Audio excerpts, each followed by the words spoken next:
क्या आपका बच्चा जिद करने लगा है, आपके पास बैठना पसंद नहीं करता है? मैक्सिमम टाइम उसका आंसर आपके लिए ना में ही होता है।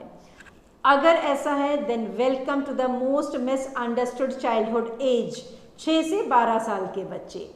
ना छोटा है ना बड़ा है, मासूम सवाल नहीं है, सिंपल जवाब नहीं चाहता है, आपके बहुत नज़दीक भी हो सकता है लेकिन आपसे बहुत दूर भी जा सकता है। आगे बढ़ने से पहले थोड़ा सा मेरे बारे में। My name is Anita Pannu Dalal, working in the field of education from past 25 years. Right from the teacher to the principal, I have been into different places, different cities, different schools. और इस दौरान बहुत सारे पेरेंट्स से मिलने का मौका मिला, उनको समझने का मौका मिला, उनकी प्रॉब्लम्स को भी बहुत नज़दीकी से देखने और सुनने का मौका मिला।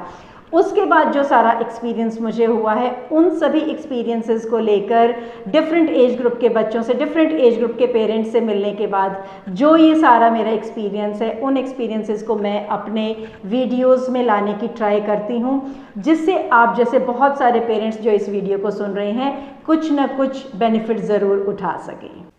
6 से 12 साल की उम्र को बहुत ज़्यादा क्रूशियल भी माना गया है, क्योंकि इस दौरान बच्चे की हैबिट डेवलप हो रही होती है और वो अपनी सराउंडिंग्स को भी बहुत अच्छे से नोटिस कर रहा है। लेकिन यहाँ पे एक चीज़ हमें ये ज़रूर समझनी होगी कि यही वो पीरियड भी है जिस टाइम पे पेरेंट्स बहुत ज़्यादा अनदेखा भी करते हैं और वो इस चीज़ को मानने को कतई तैयार नहीं होते हैं कि इस दौरान भी बच्चे की हैबिट्स डेवलप हो रही होती हैं। बहुत सारे पेरेंट्स का ये सोचना है कि अभी तो बच्चा छोटा है, बड़ा होगा, सीनियर क्लासेस में जाएगा, तब हम इसके ऊपर और ज़्यादा ध्यान देंगे, अभी तो छोटा है, बच्चा है, अगर इसने नहीं माना, थोड़ी बहुत ज़िद कर दी तो कोई बात नहीं, हम इसको मना लेंगे या थोड़ा बहुत देर में बच्चा अपने आप संभल जाएगा। लेकिन यकीन मानिए कि ये आदतें ओवरनाइट चेंज नहीं होंगी और धीरे धीरे ऐसे ही वो आदतें इतनी मजबूत हो जाती हैं कि वो एक पर्सनैलिटी बच्चे की डेवलप कर देती हैं। हैबिट बिल्डअप के बारे में जब वर्किंग पेरेंट्स से बात होती है तो उनका सबसे बड़ा गिल्ट फैक्टर रहता है कि टाइम की कमी। जब तक वो घर वापस आते हैं तब तक बच्चे के ऑलरेडी स्क्रीन आवर्स बहुत ज़्यादा हो चुके होते हैं। वहीं दूसरी ओर जो नॉन वर्किंग पेरेंट्स हैं उनके सबसे बड़े गिल्ट फैक्टर रहता है कि मैम बच्चा आंखों के सामने है लेकिन वो कहना नहीं मानता है और इस वजह से उसके स्क्रीन आवर्स भी ज़्यादा बढ़ते हैं, होमवर्क में भी कहीं ना कहीं कमी रह जाती है और वो टाइम ज़्यादा मोबाइल पे स्पेंड करता है। तो कहीं ना कहीं दोनों ही पेरेंट्स पे, यानी वर्किंग और non working parents, guilt factor दोनों के पास है और दोनों ही ड्यू टू एनी रीज़न अपने बच्चे को उस प्रॉपर पाथ पे नहीं ला पाते हैं जिसकी एक्चुअल में रिक्वायरमेंट है। और इस तरह के गिल्ट फैक्टर्स के चलते हम बहुत सारी कॉमन पेरेंटिंग मिस्टेक्स कमिट कर जाते हैं, जिनमें सबसे पहले आता है कंपैरिजन। क्योंकि इस एज में बच्चा स्कूल जाना शुरू हो चुका होता है और हम बच्चे का कंपैरिजन करने से बिल्कुल भी नहीं चूकते हैं। देखो आपकी क्लास का वो बच्चा तो फर्स्ट आ गया, वो तो स्पोर्ट्स में मेडल ले आया, आप क्या कर रहे हो, आप तो ना स्पोर्ट्स में हो ना आप स्टडीज़ में हो। अगर बच्चा स्टडीज़ में अच्छा कर रहा है तो उसको स्पोर्ट्स में कंपैरिजन कर देंगे, अगर बच्चा स्पोर्ट्स में अच्छा कर रहा है तो उसको स्टडीज़ में कंपैरिजन कर देंगे। कहने का मतलब है कि कहीं ना कहीं लाके हम बच्चे का कंपैरिजन ज़रूर करते हैं। सेकंड सबसे कॉमन पेरेंटिंग मिस्टेक है बच्चे को बार बार टोकना, ऐसे मत बैठो, ऐसे मत चलो, ऐसे मत बोलो। और इस तरीके से हम बच्चे को हर बात पे ट्राई करते हैं उसको करेक्ट करने की। और अगर बच्चा पेरेंट के अकॉर्डिंग नहीं करता है तो पेरेंट्स उसको डांटना शुरू कर देते हैं और उसको मारना शुरू कर देते हैं और पेरेंट को यही लगता है कि हम अपने बच्चे को डिसिप्लिन सिखा रहे हैं। लेकिन हमें ये चीज़ समझनी होगी कि डर और डिसिप्लिन, इन दोनों में बहुत ज़्यादा डिफरेंस है।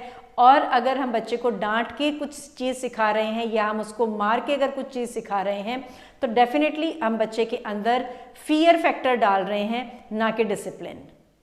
ये चीज़ सुन के अब आपके माइंड में भी एक क्वेश्चन ज़रूर आ रहा होगा कि फिर कैसे बना जाए एक केयरिंग, कॉन्शियस और कनेक्टेड पेरेंट।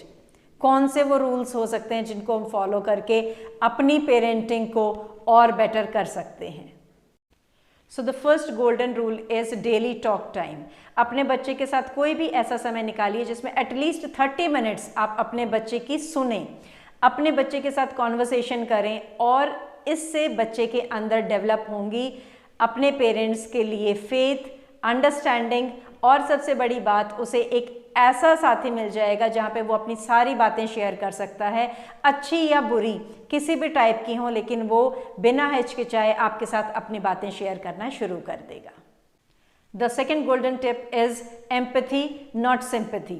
सपोज आपके बच्चे का क्लास में किसी दूसरे क्लासमेट के साथ में झगड़ा हो गया और बच्चे को आपने फटाफट से सुनते ही ये कह दिया कि कल हम चलेंगे, टीचर से डिस्कस करेंगे और उस बच्चे का सेक्शन चेंज करवा देंगे, या फिर उस बच्चे के पेरेंट्स से मिलेंगे और उनके हम कंप्लेंट करेंगे। इसके बजाय अगर आप बच्चे को ये कहते कि हाँ इस टाइप की हर्डल्स आ जाती हैं, मैं भी जहाँ पे काम करता हूँ या करती हूँ वहाँ पे इस टाइप के इश्यूज आ जाते हैं, बट हम लोग आपस में बैठ के डिस्कस करके उसको रिजॉल्व कर देते हैं, तो आप कल जाके अपने टीचर के सामने ये बात रखिएगा और टीचर आपका ज़रूर कुछ ना कुछ सोल्यूशन कर देंगे।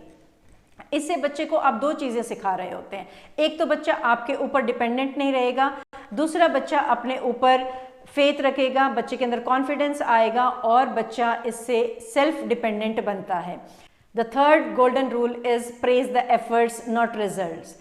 अगर आपका बच्चा एफर्ट्स कर रहा है और अगर उसके result up to the mark नहीं भी आता है तो भी उसके एफर्ट्स की प्रेज कीजिए। इससे बच्चे को ये पता चलता है कि उसे आगे भी मेहनत करते रहना है और मेहनत से ही सफलता मिलेगी, जिससे बच्चे का मोटिवेशन बना रहता है और बच्चा बहुत अच्छे से अपने आप को पॉजिटिव रख पाता है। The fourth golden rule is to respect their no also. अपने बच्चे के लिए आप कभी भी इस चीज़ को ईगो पे ना लेके आए कि ये मेरा बच्चा है तो इसको ये तो सभी सब्जेक्ट्स में अच्छा होना चाहिए, मैं तो एक स्पोर्ट्स पर्सन था या स्पोर्ट्स पर्सन थी तो मेरा बच्चा स्पोर्ट्स में भी बहुत अच्छा होना चाहिए, मैं तो सिंगर भी था तो मेरा बच्चा सिंगिंग भी अच्छी होनी चाहिए, मैं तो एक डांसर भी बहुत अच्छी थी तो मेरा बच्चा डांस भी बहुत अच्छा करता रहना चाहिए। Please respect their own identity and their uniqueness also. अपने बच्चे के ऊपर कोई भी चीज़ें फोर्स ना करें। अगर बच्चा नो कह रहा है किसी काम के लिए या किसी चीज़ के लिए या किसी भी स्किल सीखने के लिए तो उस चीज़ को भी आप प्लीज़ रिस्पेक्ट करें। The fifth golden rule is be what you want them to be. यानी जो आप अपने बच्चे को बनाना चाह रहे हैं उससे पहले आपको खुद को ऐसा बनना होगा। अगर आप अपने बच्चे को चाहते हैं कि वो स्क्रीन टाइम ज़्यादा ना ले, फ़ोन ना ले, अभी से उसको हैबिट पड़ जाएगी, तो बच्चे के सामने आपको भी ये आदत छोड़नी होगी।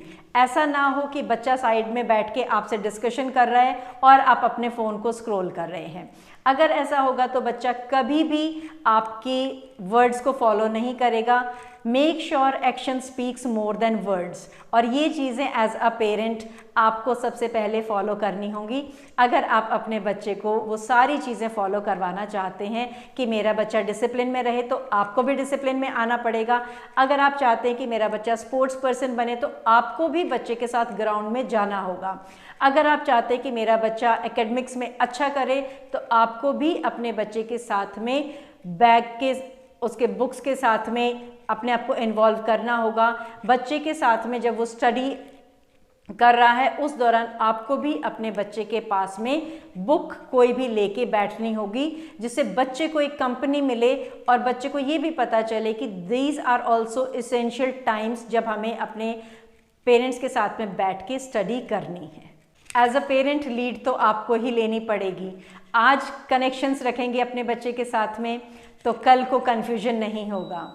आज सिंपैथी रखेंगे बच्चे के साथ में तो कल को ईगोज क्लैश नहीं होंगी।